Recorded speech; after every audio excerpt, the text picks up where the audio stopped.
دوستان عزیزم درود و مهر. اگه دنبال یه غذای فوری هستین که هم سریع آماده بشه هم طعمش غافلگیرتون کنه، این ویدیو رو از دست ندید.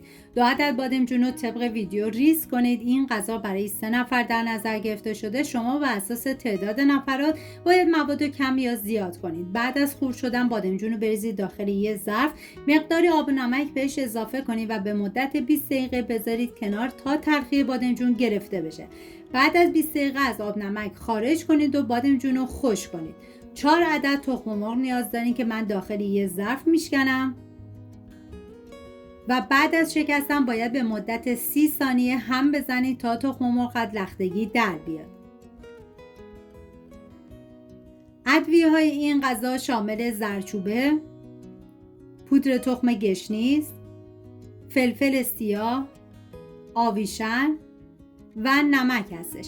هم میزنم تا ادویه ها با تخم مرغ مخلوط بشن. اگه دنبال یه غذای جدید با بادمجون هستید، بهتون پیشنهاد میکنم که حتما این غذا رو درست کنید، چون مطمئنم کوچیک و بزرگ عاشقش میشن. حالا تخم مرغ میذاریم کنار، میریم سراغ قارچ که نیاز به 200 گرم قارچ داریم و به صورت اسلایسی ریز میکنم. واقعا چیزی که این غذا رو خاص میکنه اینه که با همه سادگی طعمش خیلی فراتر از انتظاره. بعد از ریز کردن به تخم مرغ اضافه میکنم، هم میزنم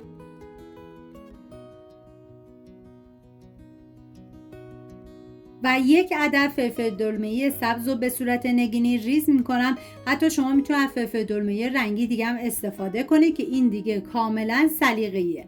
بعد از ریز کردن فلفل دلمه‌ای رو میریزم داخل ظرف و هم میزنم. میریم سراغ گوجه فرنگی که من از 160 گرم گوجه گیلاسی استفاده کردم. شما اگه گوجه گیلاسی نداشتین، در دسترستون نبود، میتونید از گوجه فرنگی های بزرگ استفاده کنید و به صورت نگینی ریز کنید.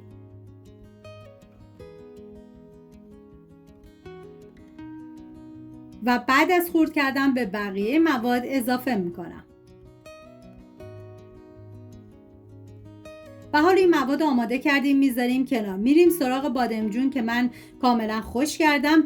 بادمجون رو باید سرخ کنیم، ولی من به خاطر اینکه از روغن کمتری استفاده بشه داخل ایرفرایر گذاشتم و مقداری روغن اسپری میکنم، میذارم با دمای 180 به مدت 18 دقیقه. شما اگه ایرفرایر نداشتین میتونید داخل تابه روغن بریزید. بعد از اینکه داغ شد بادمجون رو بهش اضافه کنید و سرخ کنید، از تابه خارج کنید. نیاز به 120 گرم پنیر پیتزا دارین که من به بقیه مواد اضافه میکنم و هم میزنم.